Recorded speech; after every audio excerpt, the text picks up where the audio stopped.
Bonjour à tous, bienvenue à Blessing Business Academy, bienvenue à cette nouvelle édition de 100 jours pour maîtriser 100 définitions. Nous abordons aujourd'hui la 4e journée, après avoir justement lors des journées précédentes défini le bilan, un actif, l'immobilisation. Aujourd'hui nous allons définir le capital. C'est quoi le capital?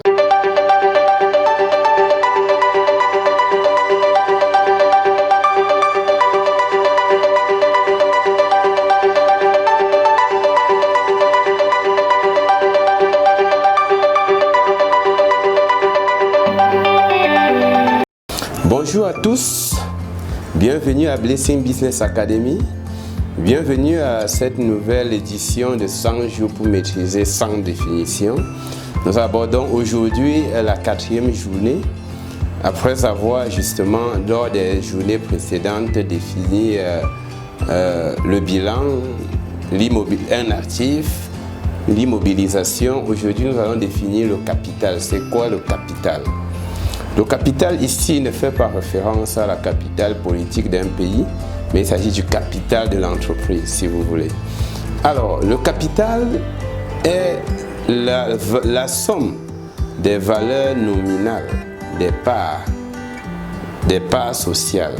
La somme des valeurs nominales des parts sociales dans les sociétés, qu'il convient déjà de dire ici que la société, justement, c'est un contrat par lequel une ou plusieurs personnes conviennent de mettre à disposition d'une activité les biens en nature ou en numéraire dans le but de partager le bénéfice et profiter des économies.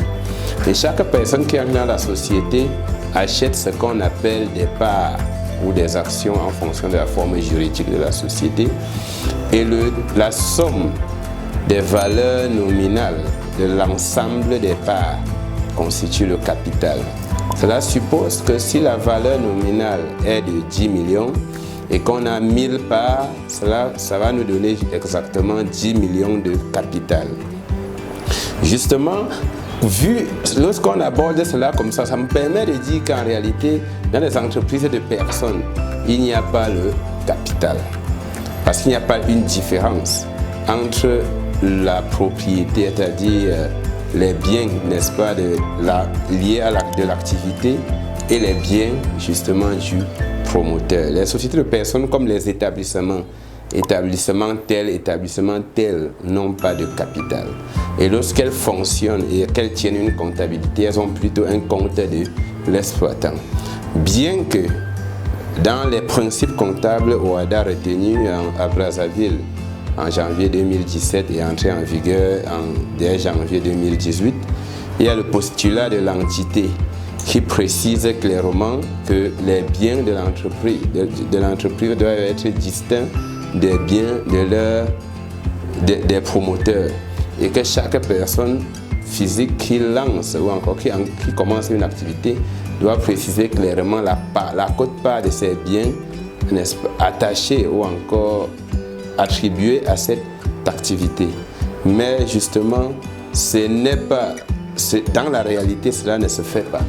Les entreprises individuelles, justement, ont le même patrimoine que leurs promoteurs.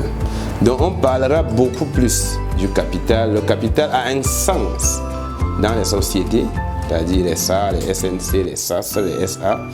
Mais dans l'établissement, on ne parle pas de capital. Et on calcule généralement ce qu'on appelle l'actif net, c'est-à-dire l'ensemble des biens que dispose à l'actif moins ses engagements au passif. Merci pour votre écoute et à très bientôt pour une nouvelle définition.